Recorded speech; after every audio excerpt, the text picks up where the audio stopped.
I'm not pulling out of the driveway. We all know what that means. It's time for the Drive to Work Coronavirus Edition.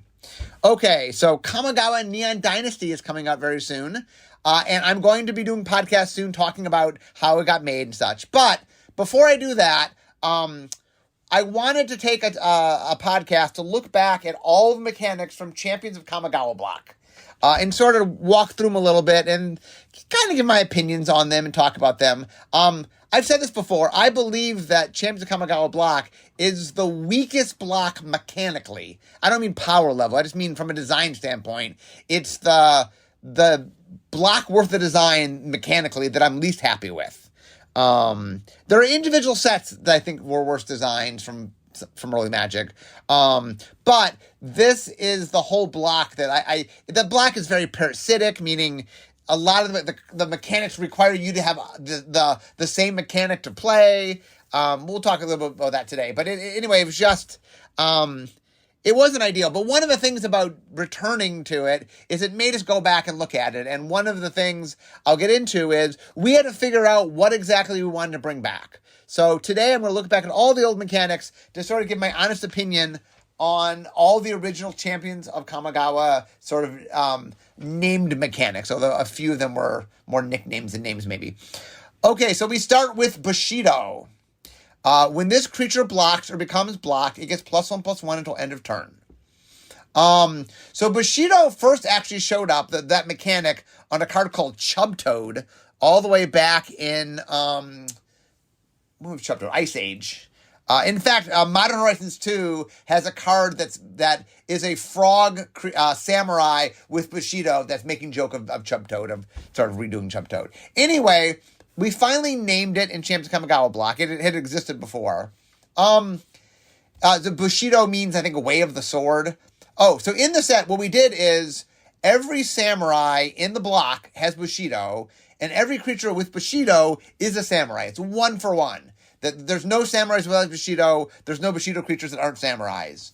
I think Bushido's a fine mechanic. I mean, it plays fine.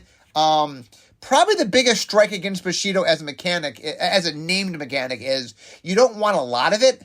It's a much better mechanic in small doses than in large doses. And so that was, I think, the biggest strike against it. Like, I'm not sure whether... it came about because they were trying to find a keyword for samurai, and it is a clean combat mechanic, and the idea is samurai are good at fighting. But looking back, it just isn't something like... It's the kind of keyword in small doses it just does a much better job, and there are a lot of samurai. So that's my biggest strike against Bushido was I don't think we wanted it in the volume that we had it. Okay, next, flip cards. So flip cards were cards in which a single-sided card, it was single face, but there were two sort of cards. Imagine if you had a card and you turn it 180 and there was a separate card, and sort of the art overlap between them. And the idea was that you would play the first card, the one that had the casting cost, the mana cost, and then you would, under a certain condition, it would flip. So it would turn 180 degrees. So the biggest problem we have with flip cards, I think flip cards were really cool thematically, and even mechanically were cool. There were two problems with them, two main problems with them. One was a logistic issue, which it was hard to tell when they were tapped which side it was. So let's say I put out the first creature and then I attack. Oh, is it that creature or did it change already? Like, it was hard to tell. It's already, when you just had it oriented up and down, okay, it's oriented in the direction of what it is. But once you turn it sideways, and now, not everybody taps to the right or taps to the left. Like, people sort of vary a little bit. And so there was logistics issues with it. That was one of the big problems. The second thing is the aesthetics of the art. The way the art did it is we kind of did two pieces of art. So no matter which orientation you have, there's a right upside piece of art. But it means that there's art that doesn't matter. That's kind of like, it wasn't aesthetically very pleasing. And now I think flip cards were a cool idea. In some ways, they paved the way for double face cards. I think double face cards were a better execution of what flip cards were. because it allows you to show two states in a very clean way. You get created for each state. They don't confuse each other. And it's always clear which state the card is because whatever is up is what it is. And there's no sort of elements of the card that you're supposed to ignore. But I do think, I think flip cards were a nice, I don't know if we got to double face cards as easily without flip cards being there as sort of us pushing in that direction. Okay, next, Soul Shift. When this creature dies, you may return target spirit card with mana value N or less from your graveyard to your hand. Okay, so the flavor of the story of the block was the humans were fighting with the spirits from the spirit world. And we wanted to represent both the humans and the spirits. And so the spirits got two mechanics, one that was named Soul Shift and one that was not named Spiritcraft. I'll get to in a second. So Soul Shift, the idea of Soul Shift is whenever you kill a creature, and Soul Shift only went on spirits, you got back a smaller spirit. So the idea was it went on spirits, and when you kill this spirit, you can get back a smaller, defined as cheaper, lower mana cost spirit. The biggest issue at the time, one of the biggest issues was, I talked about the parasitic stuff of you only could play stuff with this set. Spirits pre-existed to Champions of Kamigawa, but there weren't a lot, and there weren't a lot that were particularly good. And so you really ended up playing a lot of cards from this set to have enough cards to play your spirit. It was also tribal. I generally like tribal mechanics, and I like the idea that we were connecting the spirits through a tribal spirit mechanic. So I like that. Things that constantly return creatures are, from a play design standpoint, a little hard to balance. Much like, for example, when we make Persist or make Undying, creatures that come back as other creatures are tricky to balance. And with Soul Shift, you can Soul Shift into another Soul Shift creature, so when it dies, it shows. So you can sort of it slowly gets smaller over time. And while that's kind of cool and it's kind of neat to build around, it is pretty hard to balance. And it also requires a really high amount of spirits. In that particular story, I guess it worked because of it, but it also forced our hand to make a lot of spirits, and I know there was a war with the spirits, so we needed a certain amount of spirits. I think we might have made more spirits than we needed, because we were trying to support a lot of the spirit tribal stuff going on. Okay, next is Spiritcraft. So Spiritcraft wasn't on the card. Nowadays, we probably would have ability worded it. We didn't at the time. So what Spiritcraft meant was, whenever you cast a spirit or arcane spell, I will get to arcane in a second. Arcane was just a spell subtype, one instance in sorceries, or a spirit I'm talking about here. So the idea is there are cards that sort of care about you casting two of the things that this world did. But once again, talking about parasitism, there were spirits that predated the set, but maybe 20 in all of Magic before Champions of Kamigawa block.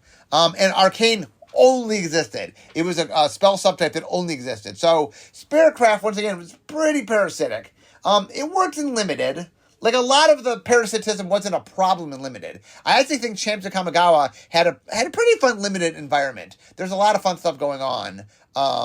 And the biggest strike against the block is the parasitism, which, when you're just playing that block, isn't a problem. So I did like Spiritcraft in Limited for what it's worth. In Constructed, it never really worked too well. Okay, next, Splice unto Arcane. So as you cast an arcane spell, you may reveal this card from your hand and pay its splice cost. If you do, add this card's effect to that spell. So the idea was, it was this one on spells, and then if the spell was in your hand, and you played an arcane spell, you could play the splice cost, which was usually cheaper than the normal cost, to sort of, you're sort of stapling it on to the card. So the card does what it normally does, the arcane spell does what it normally does, it does this effect in addition, but you still get to keep the effect in your hand. It's kind of like a variant of buyback in some ways. Interestingly, by the way, when I first made this mechanic, it actually worked out of the graveyard, not out of your hand. The idea was that you would get to cast the spell, and then later you could use it to enhance things. But anyway, there's a lot of talk, by the way, as I get into the parasitism, that's hard to say, is we had talked, like, late in the process, we had talked about maybe they're supposed to be spliced onto instant or spliced onto sorcery, or probably spliced onto instant or sorcery. I came up with that idea too late for us to work on it. It was just too late in development, so we didn't change it. We did when we went the most recent trip to Ravnica, Guilds of Ravnica. We did try splice onto instants and sorceries as the is it mechanic. It ended up not playing quite as well as we were hoping. It was a little less parasitic than splice onto arcane, but I don't know. It ended up being, there was a lot of repetition of play in a way that wasn't necessarily fun. So, I do like the general concept of Splice on Arcane. I like what it's trying to do. I like that you're adapting future spells. Just the thing to be careful of is whenever you have a spell that just keeps doing the same thing turn after turn, there are just issues that you have to be careful of. Okay, next up, Arcane. Let me talk about Arcane. So Arcane was an instant or sorcery subtype. So most, not all, but most of the instants and sorceries, a lot of the instant sorceries in the set are arcane. So by the way, instant sorcery subtypes, instant sorcery can share subtypes, but they can't coexist on other things. Maybe they can with tribal, but we don't really support tribal anymore. But anyway, so arcane really only goes to instants and sorceries. It might have been interesting in retrospect had we had more things that cared about it. Like, the only thing they cared about was Splice, but it is, I will say something, it is something that over the years, like, whenever we care about sorceries, we always say, might we want to make these arcane? We have a rule that we tend not to use subtypes outside of creature types unless it's mechanically relevant. And so, every once in a while, when we want to care about instants of sorceries or have a subtype, we'll talk about arcane. Maybe one day, but it's sort of this word in wanting of something more than just what it was. Okay, next, ninjutsu. So you pay a mana cost, return an unblocked attacker you control to hand, put this card onto the battlefield from your hand, tapped and attacking. So I made ninjutsu. I think we had decided to save ninjas for Betrayers of Kamigawa. I think that might have been a mistake, but we were trying to give something to Betrayers that Champions didn't have. And so we put Samurai in Champions of Kamigawa, but we saved ninjas. So one of the big things of Betrayers of Kamigawa was ninjas. So we really wanted a ninja mechanic. And so the thing I really played into is the idea of sort of the sneakiness of ninjas. And the idea that I originally played around with was the idea that the ninjas of this world had sort of illusionary magic, so they could fool you into thinking they were something else. I know there was a joke at the time this came out of people hiding, like ninjas hiding in elephant suits or something. The idea had always been that you're using magic to sort of create an illusion to hide what you are. That was the flavor I always had intended. So ninjutsu probably was the most popular mechanic of all of Champions block. It is the only mechanic I think we've brought back to a set outside of a Kamigawa block. Outside of a Kamigawa set.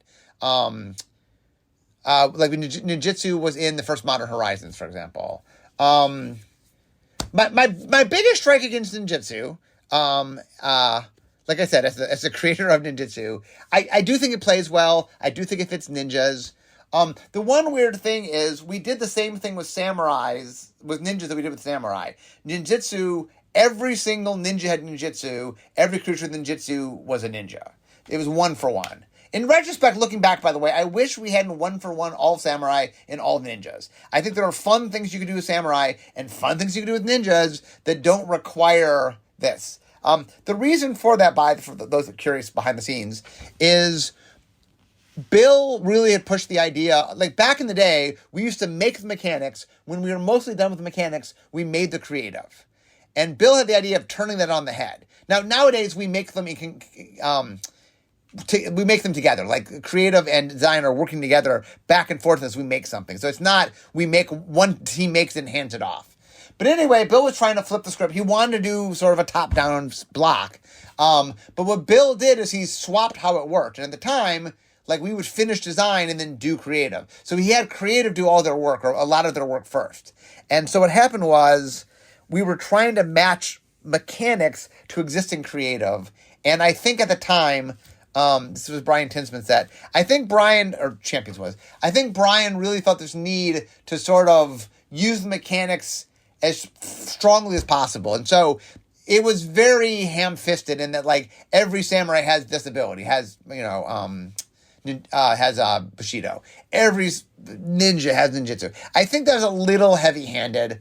And there are a lot of cool things that, like, there's a lot of neat things you could do with ninjas, top-down ninja things that aren't about being sneaky in attack. You know what I'm saying? And so one of the things that always bugged me about ninjutsu is because we had done a 1-for-1, we just missed out on other cool ninja designs. Now, when we brought ninjutsu back in Modern Horizons, not all the ninjas have ninjutsu. There are some simpler ninjas in it. So I thought that was cool. Okay, so those are all the... ninjutsu was the first mechanic from Betrayer. So I'm well into Betrayer, or not well into, but I'm into Betrayers right now. Okay, so next mechanic was Offering. So Offering would have a creature type in front of it, creature type Offering. You may cast this card anytime you could cast it instant by sacrificing a creature type, same creature type, and paying the difference in mana cost between this and sacrifice creature. So this mechanic only showed up on a rare cycle, and it was a cycle. So each type hit upon a different creature type from Kamigawa block. This is a couple things. One is I'm not the biggest fan of keywording 5 cards. Like, usually if it's a cycle, I won't keyword cycles. I think we needed to keyword this so it worked. Like, I think sometimes one of the issues is if you write something out in the technical language, it can be a little more complicated. And if you keyword it, it allows you to do some shortcuts in language. I think that's what's going on here. But anyway, there's only 5 cards, and it's the kind of thing that I didn't necessarily dislike the cycle. I don't know if it needed to be keyworded, and it is a tricky mechanic from a play design standpoint. It's a hard thing to balance because you're sort of like getting to do something cheaper based on what you have. And once again, the theme of this block is, it really only worked if you were very dedicated to that creature type. And so in Constructed, you could sort of build around it. But in Limited, it got harder to do. I mean, you could do somewhat. And sometimes if you, it was in the second pack. So you didn't know necessarily until midway through the draft that you wanted to care about something. But you had a little bit of time after that to try to help make that so. The good news is the creature types were very color coordinated. So if you had drafted a lot of a certain color, there was a certain creature type that you probably had by accident. Okay, next up, Channel. So Channel is an ability word. It has a mana cost. It says discard this card and then generates an effect. Usually with Channel, the effect you generated was thematically tied to the card you're discarding. Often it would be a smaller version of the effect. You do a bigger effect if you just cast it, or you could channel, you could spend a mana cost and discard it. Channel is a pretty cool effect, but my biggest strike against Channel is the same strike I have against Kicker, which is it's so broad in what it does that there's just a lot of mechanics within that space that I'd rather just make those individual mechanics. Like, one of the problems with Kicker is you make mechanics and people are like, oh, that's just Kicker. Like, well, yeah, because Kicker is wildly broad and there's a lot of nuance and differentiation you could do. And one of the things you want with making magic sets is you want the ability to make keywords and flavor them and really build on the word. And that Kicker is just so generic that I don't want to constantly just be putting Kicker in. A, it doesn't feel new, and B, it doesn't give you the words that thematically sort of tie things together. I do like Channel. I do think that Channel is, what it's doing is kind of cool. I like the idea of get a larger version of the effect or a smaller version of the effect. That's kind of cool. And Channel gets used a couple other ways. I do think that it is useful, like from a design standpoint, there's neat things you can do with it. It's just pretty generic in its overall. It hits a wide swath. The idea of, I can spend mana and discard this card to do something is pretty wide. Okay, so now we get to Saviors of Kamigawa. Okay, so next up is Epic. So Epic says, for the rest of the game, you can't cast spells. At the beginning of each of your upkeeps, copy the spell except for its epic ability. So this is another cycle. There was a cycle in Champions of Kamigawa. By the way, I just realized Channel was from Champions of Kamigawa. So, so what happened was, real quickly, Bushido, Flipkart, Soul Shift, Spirit Craft, Splice and Arcane, and the Arcane subtype were all in Champions of Kamigawa. Most of those carried over. Ninjutsu and Offering showed up for the first time in Betrayers, and then Channel, Epic, Sweep, and the Wisdom, which is a unnamed thing, I'll explain in a second, were all in Sabers of Kamigawa. Okay, so Epic came about because Brian Tinsman was trying to basically make legendary spells. Like, he wanted to make something that was so grandiose that it felt like, that it felt truly epic in scale. So what they ended up with is this mechanic where, like, you cast this spell and it's so grandiose, that's it. You're never casting anything else for the rest of the game. So there are two problems with Epic. One is, by the way, it's on a cycle. Like I said, I'm not completely against keywording just a cycle, but, and this might be another one of those where, if we put it in reminder text, we could write it in much cleaner, friendlier language than if it was in sort of magic ease. So the biggest, problems with Epic. Number one problem with Epic is you can't cast any more spells. It's a little bit too much of a downside. Like, players are just like, wah, wah, wah. It's really a huge downside. A few of them, like the white one, do let you generate other effects. But a lot of them are just like, I do this giant thing and then I don't get to do anything else for the rest of the game. Is not really compelling gameplay. The other problem with Epic is it is just very, very narrow game space or game design. There's just not a lot of game design. There's not a lot of... I remember we struggled to make 5 Epic spells, so it's very narrow space. I do think it was grandiose. Like, one of the things that Brian Tinsman... Brian Tinsman... Champions and Saviors were led by Brian Tinsman, and Mike Elliott led Betrayers. So one of the things that Brian is a big fan of is he loves the grandiose gesture. He loves mechanics that are like, what? You can't cast spells for the rest of the game. What? It didn't end up being like when we do market research, we can, so basically when a set comes out, we will go out. Usually we do it twice. Usually right when the set comes out, and then, I don't know, 3-4 weeks later, we want to sort of get initial impressions and then impressions after people had a chance to play with it for a little while.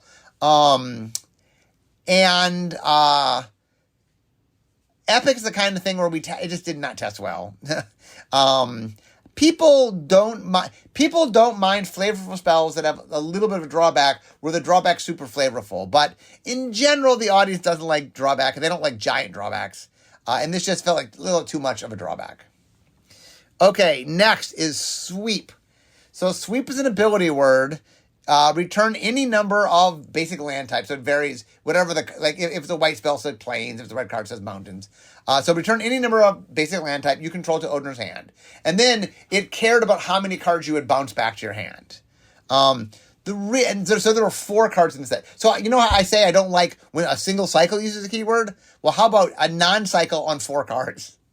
So a lot of times people do top 10 of keywords / ability words or mechanics that should never have been. I think Sweep falls in this category. I think what happened was there's 4 cards that kind of work the same. Maybe we'll just label it. And it's a weird mechanic to label. And it's, I don't know. It also has, so the reason it's in the set is, I will get to Wisdom in a second, but there was a hand size matter theme that I'll get to in a second. But Sweep existed really to go, late in the game I can return a whole bunch of lands so my hand is bigger, and then I could care about my hand being bigger. That's really why this is in the set. It is not, I'm not against individual cards that might do this. I don't think you want a lot of them. I don't think you want to band them together. I don't think you want to name them. But in a vacuum, I guess. I understood what it was doing for this set. It is not the kind of thing that mini sets want to do, nor is great gameplay. So Sweep is probably, of all the things I named, if I had to go back and say, I'm removing a mechanic from the block. I think sweep is my first choice, just as far as like I said, there's two different mechanics that are just a single cycle, named. But anyway, I'm not a huge fan of sweep. Okay, the final mechanic, which is not even a named mechanic, it's an unnamed mechanic, is wisdom. When Brian back in the day, we had this third set problem, and that the audience kind of got tired by the time you got to a third set. In fact, they got a little tired often by the second set, but they were very tired by the third set. So we started making third sets that really just deviated greatly, just added a brand new theme that wasn't in the block, just to shake things up. And so the theme that Brian had come up with is hand size matters, meaning something that cares about how many cards are in your hand. I think the first card that had ever done that, ironically, was Morrow, a card I had made way back in Mirage, which is power and toughness equal to the size of your hand.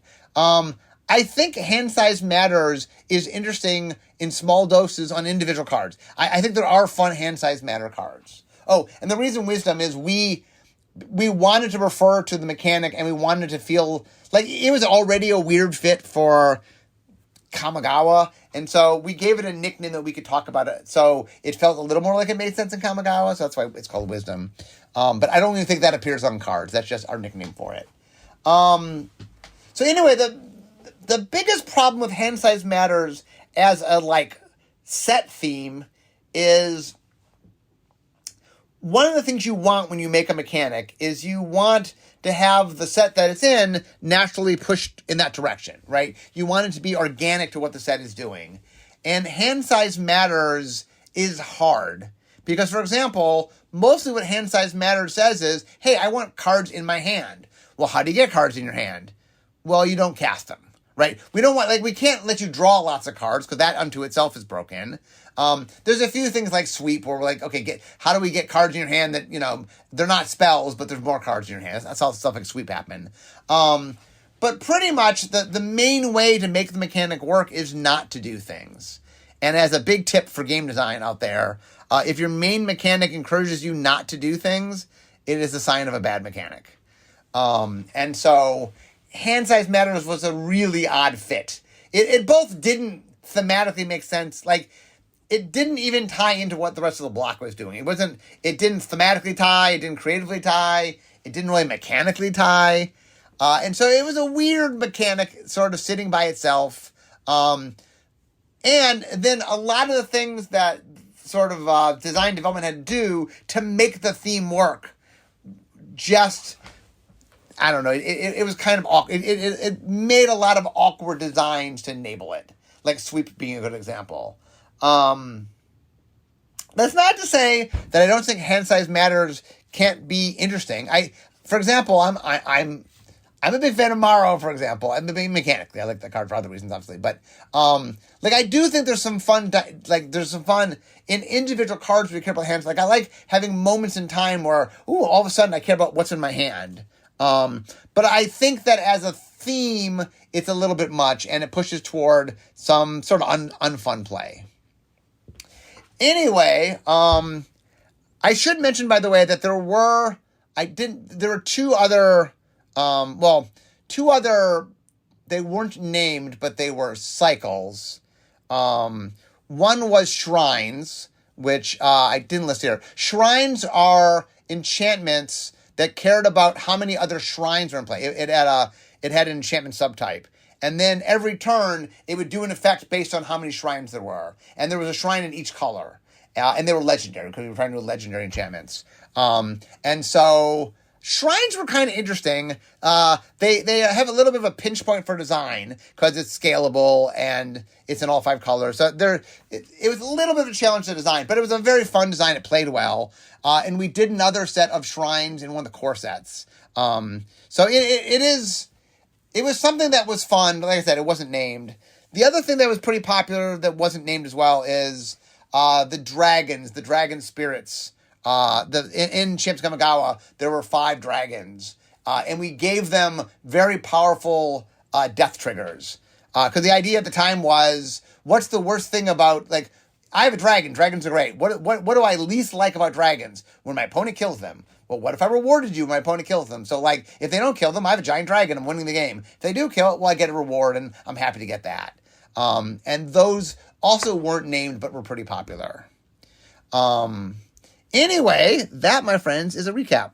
As you can see, I think there were a lot of individual fun designs in the block. I think there were a few cycles, like the shrines and the dragons. I think ninjutsu was a fun mechanic. I think there were some mechanics that definitely... It wasn't as if none of the mechanics were fun. A lot of the mechanics were fun. A lot of them in Limited were especially fun. I think a lot of the parasitic stuff didn't matter in Limited and was fun. I think flip cards paved the way for a cool thing, even though flip cards didn't quite figure out the best way to do it. It definitely paved the way. It was definitely a challenging block, and there were a lot of mechanics in this that, looking back, if I could do them again, I would do them a little bit differently. But anyway, it just today's a look back, so you can start like when I get into the story of Champions, I got to talk about all the mechanics in the past, and I realized that instead of using most of my time on a podcast that's about Neon Dynasty, talking about Champions of Kamigawa block, that I would do a separate thing. So I'm doing this first, just reminding you all of the mechanics of Champions of Kamigawa block, and sort of reminding you that it was not a high bellwether of mechanics for blocks. Anyway, guys, I'm now at my desk. Oh, and real quickly, coming up will be podcasts where I talk about Champions of Kamigawa. Not Champions of Kamigawa. Neon Dynasty. Kamigawa Neon Dynasty. So I will, up and coming, I will be doing some podcasts about the making of Neon Dynasty. But I'm now at my desk. So we all know what that means. That means instead of talking about magic, it's time for me to be making magic. So I'll see you guys next time. Bye-bye.